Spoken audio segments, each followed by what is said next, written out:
Hello guys, good morning, good afternoon at good evening ulit sa ating mga viewers, followers at subscribers. So meron tayong napanood guys, isang apps ano. So natarong na rin natin doon sa ating mga kaibigan na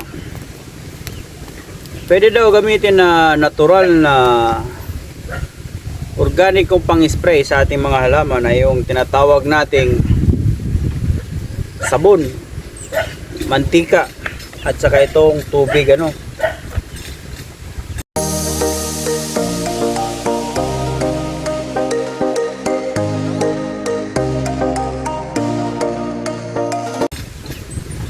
So nagtataka lang ako bakit mayroong sabon, mayroong suka, ay mayroong mantika,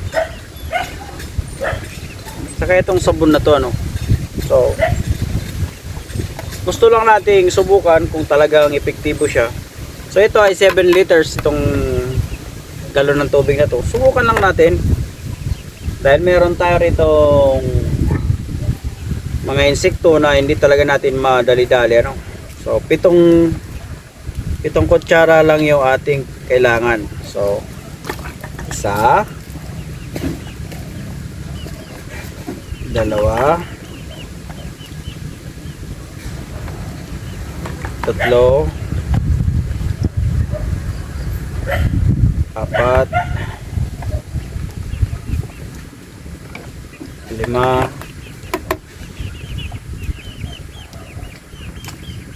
anim,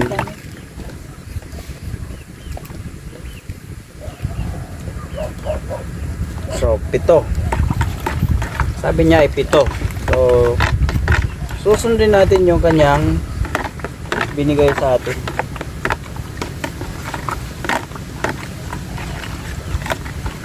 So pito daw. Plus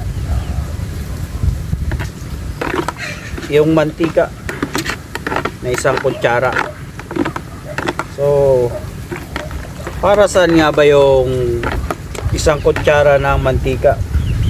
So ito sigurong sabon na to, ito yung magsisilbing ang bango ah.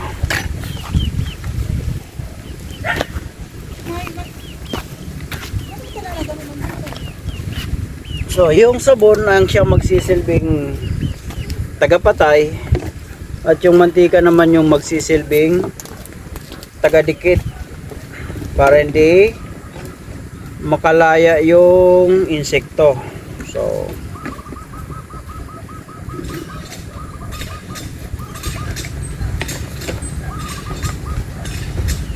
ayon sa ating nakita, so susundin lang natin yon. So haluin lang daw to ng maigi. So ganun ang gagawin natin.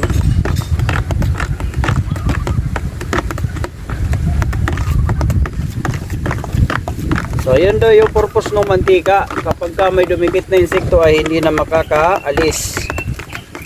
So yung papatay sa kanya ay yung sabon. So tingnan natin.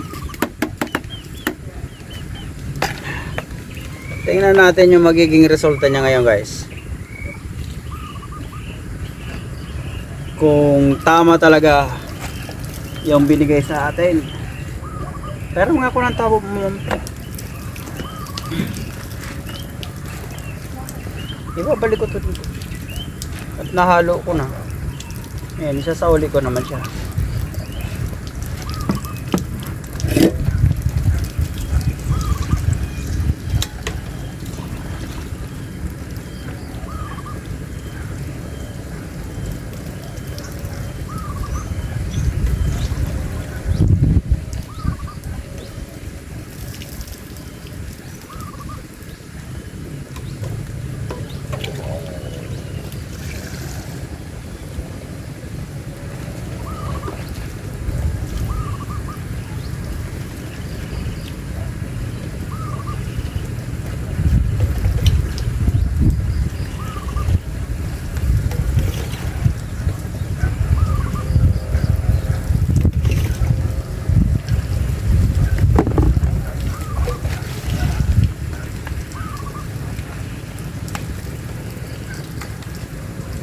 Alagyan natin to para siguradong humalo.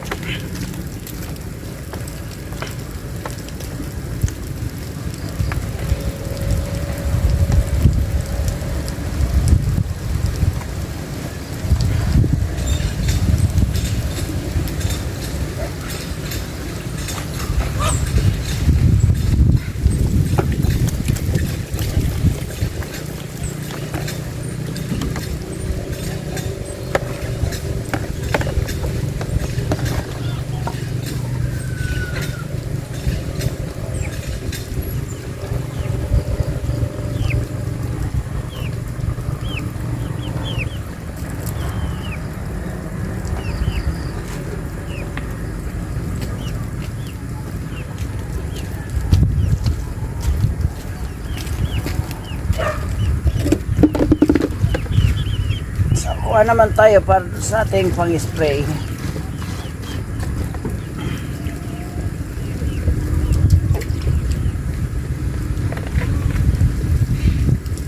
Ganda nga oh. Kitang-kita nga sa tubig niya. Ano naman natin? Pero mabango siya. Mabangong mabango.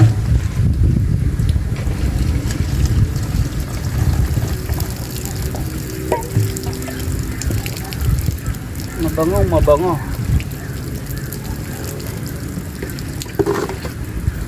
Apuan.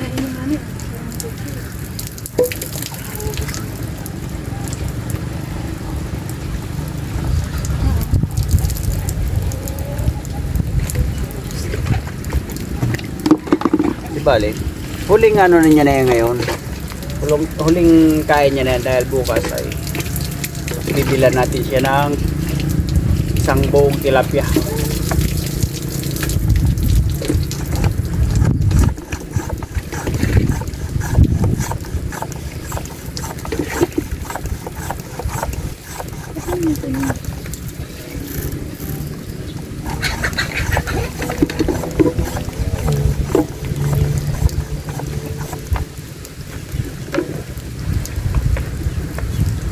So, dagdagan natin.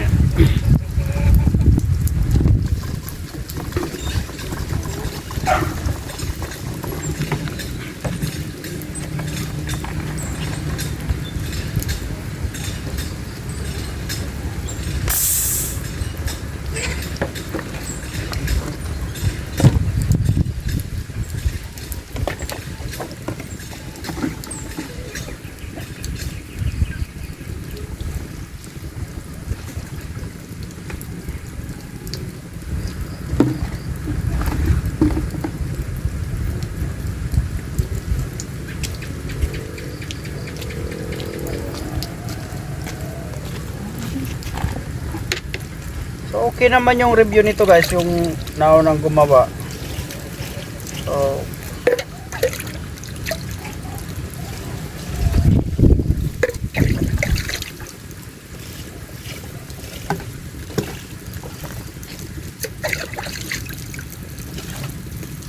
So ganoon din dapat yung maging review natin dito sa tinurong ito.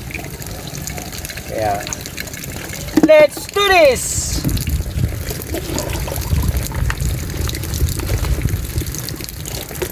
Meron kasi ako rito ilang puno ng talong na ayaw tigilan.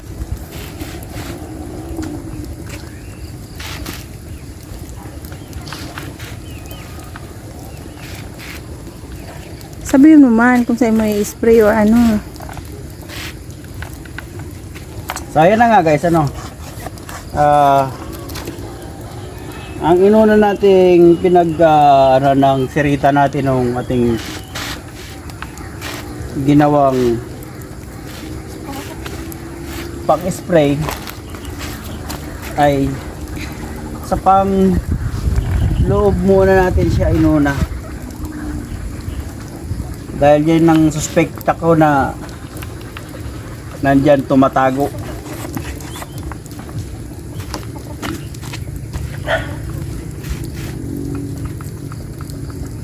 Para yun sa steam borer.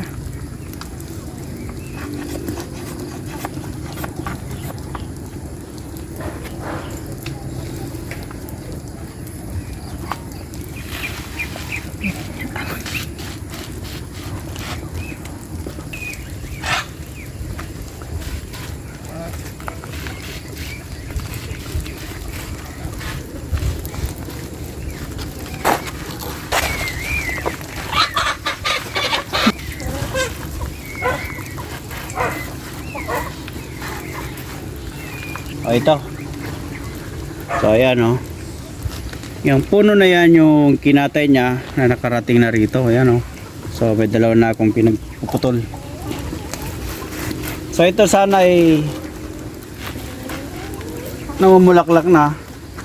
So yung bulaklak niya ay talagang yun pa talaga ang kinuha niya. So ayan. Antay na naman tayo ng ilang linggo ulit. 4 buwan bago makarecover yan. So may bulaklak na sana yan.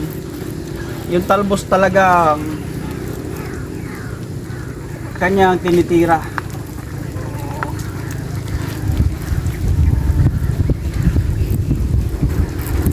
Kaya hindi natin mapansin kung anong klaseng uod ko. Iba talaga o ano.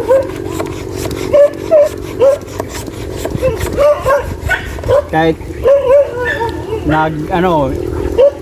nagising na ako ng maaga para makita ko lang, wala.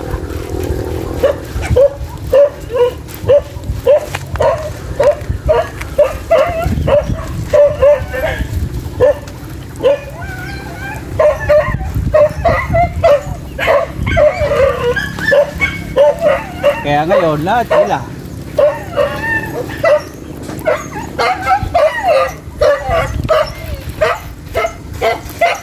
Yung pechay, ang grabe. Yung isa, grabe na. Yung isa, oh.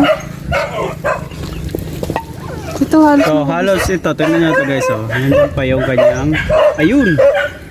Ayan oh. Ayan oh, ayan. Kulay verde. So ayan oh. Oh, dyan ka, patay ka na. Kinain niya na. So yan yung tumitira, yung kulay berdeng uod.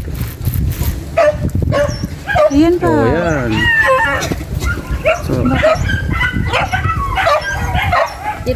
sige na Nonoy. Sige na po. God bless. Sige na. Yun pala. Ayun, oh, yung isa, oh, naubos na. Sa kabila. Ayan.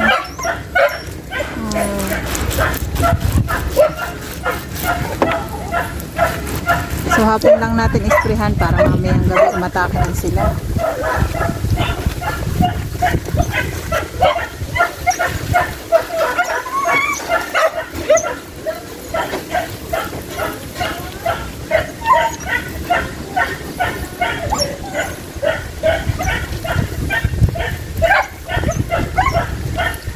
Oh, may insekto, ayan oh. Toto, ayan oh, ayan. Oh, di naman nakikita. Ayan na. Ayan. Ayan na. Oh, ayan. Oh, anong uri ng insekto yan? Malay ko. Oh, edi. Patayin. Ay, pinatay. Ngayon, tagpaparingos. Oo. Pinapaliguan ng mga dahon para hindi kainin. Nang sabon? Oo.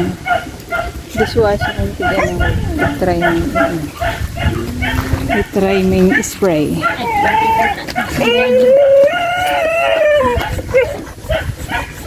So, di ba, yan na oh, namumulaklak na kasi. Tapos, sinisira pa yung kanyang stem. Ano bang stem? Temborer. Oh, ni stem borer. Ay, napapaliguan na ako.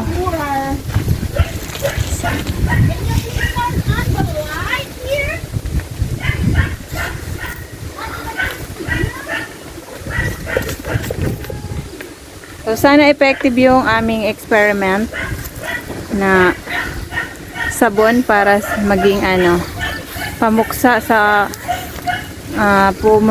pumipeste sa aming mga gulayan. Ayan. Ito ay unang subok namin. So, hapon namin in-spray para naman kahit paano nga may umatake man mamayang gabi ay okay na. Kumbaga, hindi na sila makakapinsala. Sana lang effective. Ang ginamit namin ay dishwashing liquid. So, sa susunod, meron pa doon, bawang. 4 na piraso naman sa 1 litro. So, pag hindi to effective, susubukan rin namin yun. Kapag wala na, mag-pesticide na tayo, aba. Kaya lang hindi na yun organic kapag gumamit pa tayo ng mga pang-spray na nabibili. So hanggat maaari, kung kaya netong sabon ang gagamitin, so mas makabubuti, ano? Para naman safe pa rin ang ating mga gulay. So ayan, kung makikita nyo, oh. Handang-handa na tong aming pechay. Kaya lang, yung isa ay grabe talaga, oh. Halos maubos na, oh. Ayan, oh. Yung pinakatalbos talaga ang ano, pinoponteria. Kaya sana effective yung aming nalaman na pang ano, organic na pang ano yan. Pamamaraan para mapuksa yung mga pumipinsala sa talong at saka sa pechay. Mas malala yung sa talong kasi talaga yung pinakatalbos yung ano nila, yung punteriya nila. So imbis na mamumulaklak na, so pinuputol namin para hindi na maka-apekto sa iba. So 2 puno na yung apektado, kaya kailangan na nating agapan. Lalo nga at pamulaklak na yung aming mga talong.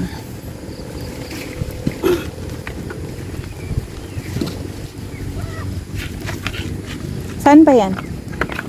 Balikan ko pa yun. Babalikan niya. So, babalikan pa niya daw ulit. Isang ano pa.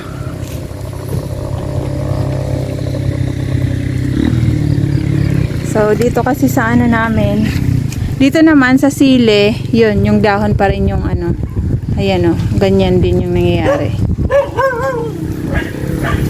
Pero buti na lang at kahit papaano ay hindi sila masyadong apektado. Oops. So, tumataas na pati yan. So, ito na yung aming gulay ngayon. Ano? So, sayang naman kung kagaya na ito, oh. Diba, pinakaano na siya, bulaklak. Tapos, imbis na mabubuo ng bunga, eh, mapipinsala pa. So, ayan. So, ayan si Habi. Babalikan niya daw ulit. Para ma-sprayhan lahat ng dahon. Ayan na nga. So, sana effective tong aming na-search na na pamuksa ng mga steam borer. Para naman kahit paano nga ay matulungan nga itong aming mga gulay. So, yun lang. Thank you for watching. Bye!